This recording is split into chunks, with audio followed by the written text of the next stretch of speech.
naratif itu memainkan peranan yang penting itu di dalam pembuatan batik. Naratifnya berupa apa? Berupa mitologi, berupa kosmologi, berupa ritual itu. Ya ini yang tidak dijumpai di dalam kebudayaan lain. Itu. Ya, jadi batik Jogja itu dulu masih seperti ini. Itu. Saya tidak tahu kalau nanti kemudian hari ini masih bisa dipahami atau tidak.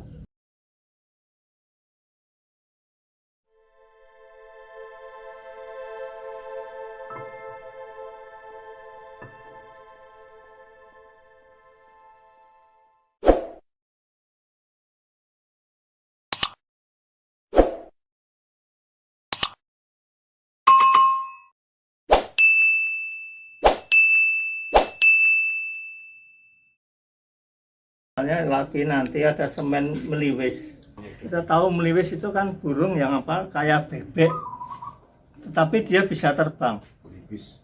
Ya biasanya dia itu ada di danau-danau itu, di danau itu. Nah, sebetulnya lalu kalau kita melihat lagi, ini ada ceritanya juga. Itu dapat kita jumpai di dalam teks yang namanya Nawaruji. Itu kisah-kisah kisah meliwis itu, mereka itu bagaimana hidup di sebuah danau, kemudian nanti mereka membentuk komunitas. Fungsinya untuk apa meliwis ini, gitu loh. Pada masa itu untuk apa itu ya. Meliwis itu mempunyai fungsi apa? Dia itu membersihkan danau itu agar agar tidak dikotori oleh hewan-hewan lain gitu. Ya, ini ada naratifnya ini lebih kuno lagi. Itu pada waktu itu di danau itu ada kalau kita lihat ya, sebetulnya hewannya tidak hanya satu, bukan hanya meliwis saja, tetapi sebetulnya di situ adalah ada kelinci. Dan meliwis kok ada di situ. Nah, pada waktu itu meliwis dan kelinci itu tinggal di sana. Tetapi pada suatu hari mereka itu diganggu oleh gajah. Karena musim panas, gajah itu mengalami kehausan juga, sehingga dia harus mengganggu tempat meliwis ini. Dan meliwis dan kelinci itu kadang-kadang terinjak-injak gitu. Kalau mau melawan itu jelas nggak mungkin, karena secara fisik dia itu kalah besar ya. Maka dengan cara dia itu harus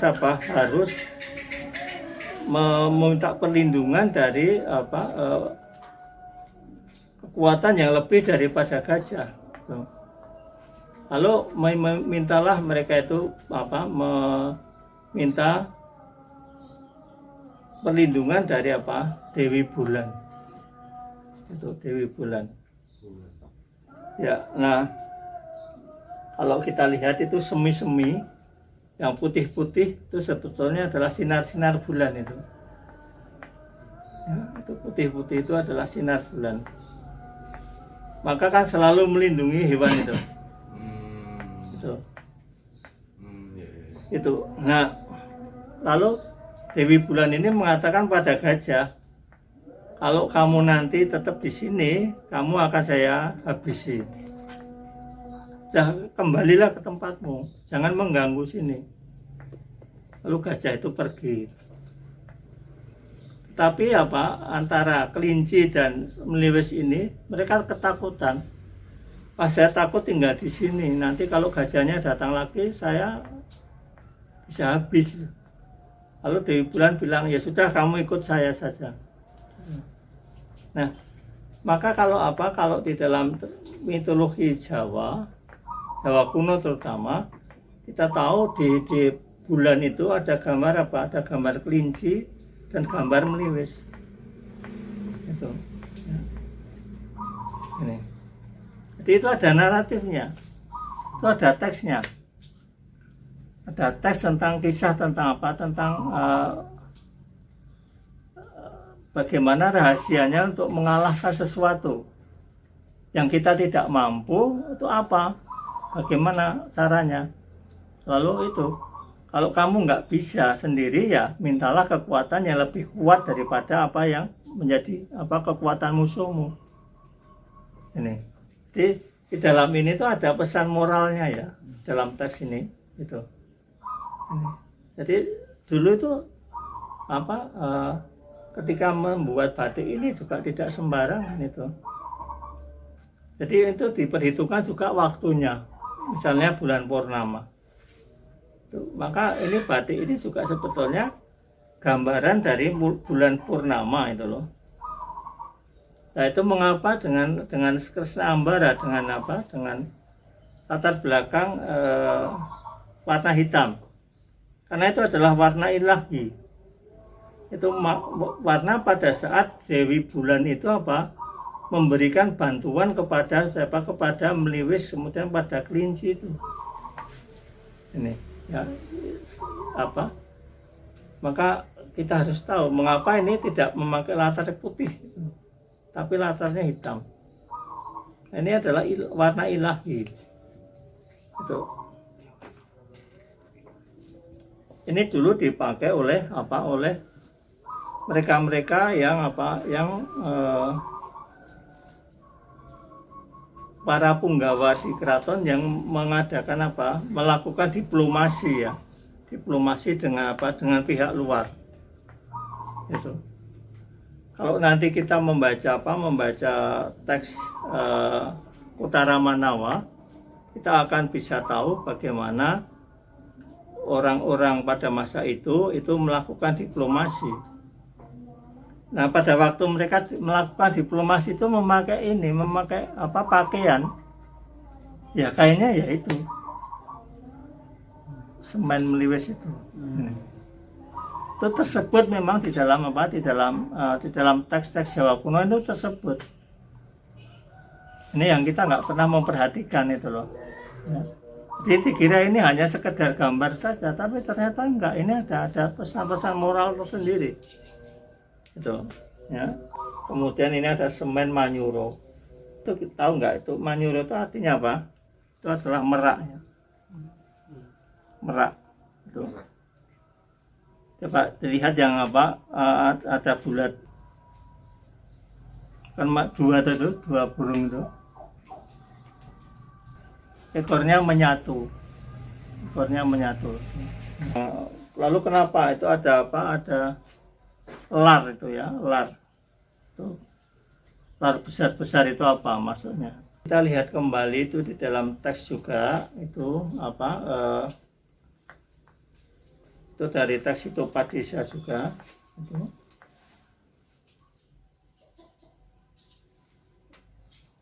Kita tahu bahwa merak atau Manyuro itu, kita tahu bahwa burung itu adalah burung kendaraan dewa Kartikeya atau disebut dewa Kumara. Dewa Kumara. Dewa Kumara atau dewa Kartikeya itu adalah dewa perang ya. Dewa perang. Ya. Kalau sampai Manyura atau merak ini itu sedang mengeluarkan apa seperti itu, apa ekornya itu menjadi apa, menjadi bulat seperti itu, berarti pada saat itu dia sedang berfungsi dinaiki Dewa Kumara. Dan itu Dewa Kumaranya mesti apa, sedang berperang, melakukan peperangan itu. Nah, kemudian pada saat melakukan peperangan itu, dia apa, Kumara ini itu akan dibantu oleh ayahnya yaitu Siwa. Itu dengan apa? Itu dengan pohon itu ya, pohon beringin, pohon gurdo itu. Dan itu pohon gurdo itu diambil oleh Siwa untuk apa? Untuk melindungi Kumara ini. agar dalam peperangan dia tidak bisa dilukai oleh musuh. Maka lalu itulah, lar ini sebetulnya bukan sayap burung ya, tapi itu pohon. Itu pohon apa? Pohon ya. Oh iya, daunnya ya, seperti daunnya. Itu daun-daunnya sebetulnya. Jadi lar ini merupakan apa? Itu perlindungan dari Dewa Kumara itu. Nah, dulu kalau kita melihat data yang ada di dalam teks Jawa kuno, itu para prajurit pada masa itu, terutama para senapati ya, itu kalau sedang berperang itu mengenakan kain ini, ya, memakai kain ini. Coba kalau kita mau lihat itu di dalam teks, misalnya Bharatayuddha itu. Pada saat Arjuna, kemudian pada saat Sri Kandi itu berperang, Bhisma itu memakai kain semacam ini. Itu. Kain yang dipakai memang untuk berperang itu loh. Nah ini ada naratifnya juga itu loh. Ada naratifnya, ada ceritanya. Itu. Jadi tidak sembarang kita membatik dulu itu. Maka pada waktu itu orang batik itu sama dengan orang menulis teks itu loh. Nah, sama dengan orang mengubah teks itu. Ini itu saya tidak tahu yang kalau zaman sekarang sudah tidak lagi ya, karena orang sudah tidak memahami tradisi semacam ini. Contoh lagi ada yang namanya grompol mangkoro. Ini yang bulat-bulat itu adalah grompol. Itu yang ada warna coklat itu mangkoro. Mangkoro itu apa? Mangkoro itu adalah udang ya. Nah, ya. Ini representasi dari Dewa Semara. Jadi kalau Dewa Semara itu mesti dia mempunyai atribut mempunyai atribut udang ini. Nah, ketika Dewa Semara itu sedang bertahta dan tahtanya itu di sebuah kerajaan yang namanya Semara Bawana, dan di Semara Bawana itu mesti ada itu ada bala tentaranya. Ya, bala tentaranya itu berupa musim. Ya, itu ada musim ada 6 musim pokoknya, ada Satretu. Itu sebetulnya gambar 6 musim itu. Yang itu.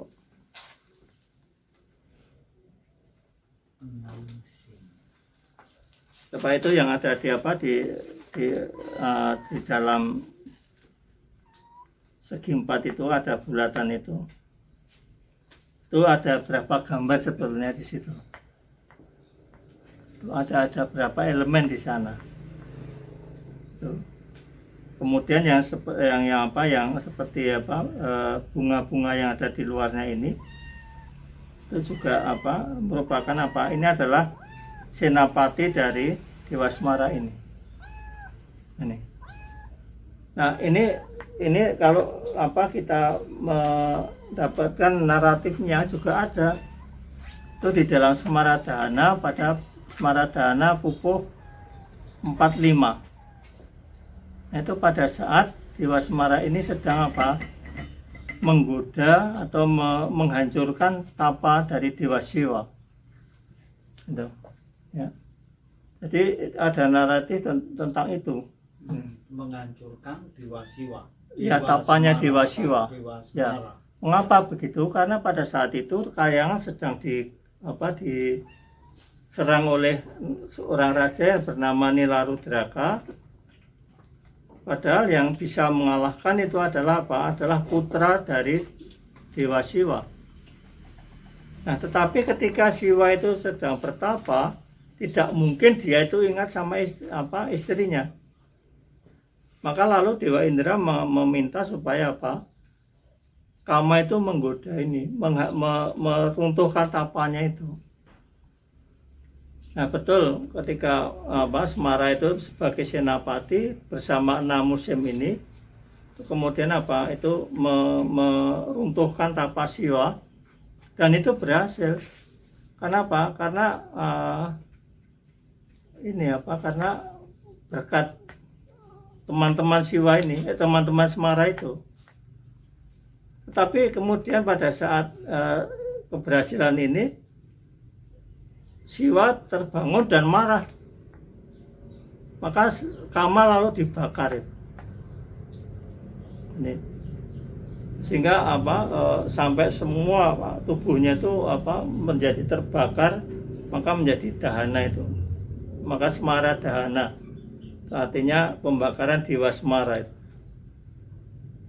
Nah pada saat itulah alam semesta ini menjadi menjadi sedih. Itu Kama itu dilindungi oleh 6 musim ini. Nah pada saat itu Siwa kemudian diperingatkan oleh Waraspati, sekarang kamu pikir ya, kalau sampai kamu marah pada Semara boleh, tapi kalau sekarang sampai Semara ini nggak ada, ini dunia itu akan hancur, peradaban akan hilang. Kenapa? Karena nggak ada manusia lagi. Karena yang menyebabkan kelahiran manusia nggak ada.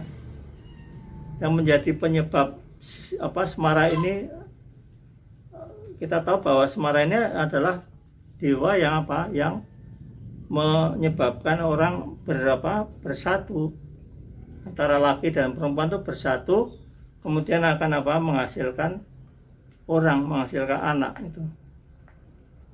Jadi kalau sampai ini kamu marahi, kemudian kamu hancurkan begini, nanti dunia ini akan hilang, peradaban dunia ini akan hilang. Nah, sekarang tanggung jawabmu sebagai dewa tertinggi itu bagaimana? Nah, kemudian atas usul Siwa, kemudian Kama itu dihidupkan tetapi tanpa tubuh. Itu tanpa tubuh. Kemudian nanti istrinya itu Ratih juga begitu, mengikuti suaminya, dibakar. Dia dihidupkan tapi tanpa tubuh.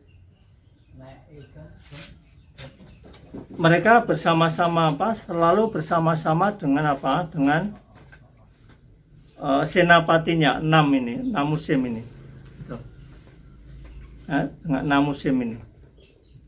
Jadi setiap kali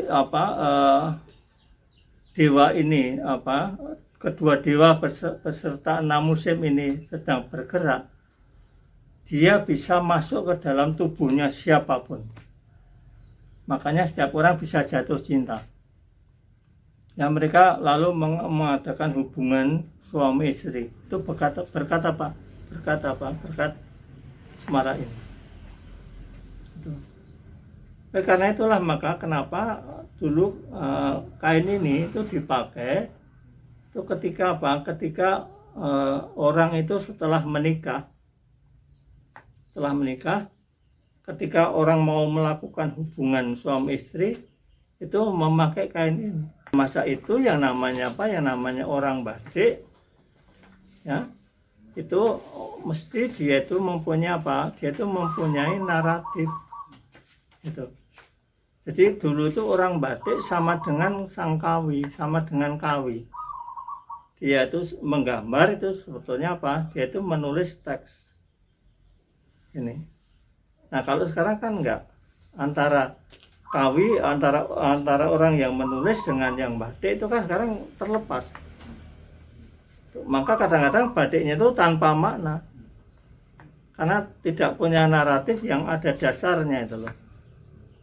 Inilah ya yang ingin saya simpulkan, saya akhiri pembicaraan saya, bahwa ketika pertama batik ini adalah yang dia gambar menjadi batik itu adalah kisah-kisah suci sebenarnya. Ya, bukan sembarang kisah, tapi itu adalah kisah yang berkaitan dengan masalah kosmologi, mitologi, ritual ya, itu Jawa dulu. Lalu yang kedua itu bahwa seorang pembatik atau citrakara dalam bahasa Jawa kunonya itu dia itu mesti mempunyai naratif. Jadi dia itu sama dengan seorang kawi. Tuh. Jadi dulu yang namanya citrakara itu juga melakukan syarat yang sama, yaitu melakukan tirta yatra kemana-mana itu. Jadi sampai para citrakara ini, pembatik ini, mengapa bisa menggambar udang seperti itu? Karena kalau kita lihat sebetulnya udang ya seperti apa yang sedang begitu. Ternyata udang yang ketika pada musim tertentu dia itu sedang mengeluarkan telur itu udang itu bentuknya seperti itu. Soalnya nanti ada mangkoro yang lain itu bentuknya tidak begitu, tetapi bentuknya itu mengkurep gitu ya, tertelungkup begitu, lalu dengan kaki-kaki seperti itu. Itu lain lagi nanti ceritanya itu ya ini. Jadi naratif itu memainkan peranan yang penting itu di dalam pembuatan batik. Naratifnya berupa berupa mitologi, berupa kosmologi, berupa ritual itu ya, ini yang tidak dijumpai di dalam kebudayaan lain itu ya. Jadi batik Jogja itu dulu masih seperti ini itu. Saya tidak tahu kalau nanti kemudian hari ini masih bisa dipahami atau tidak.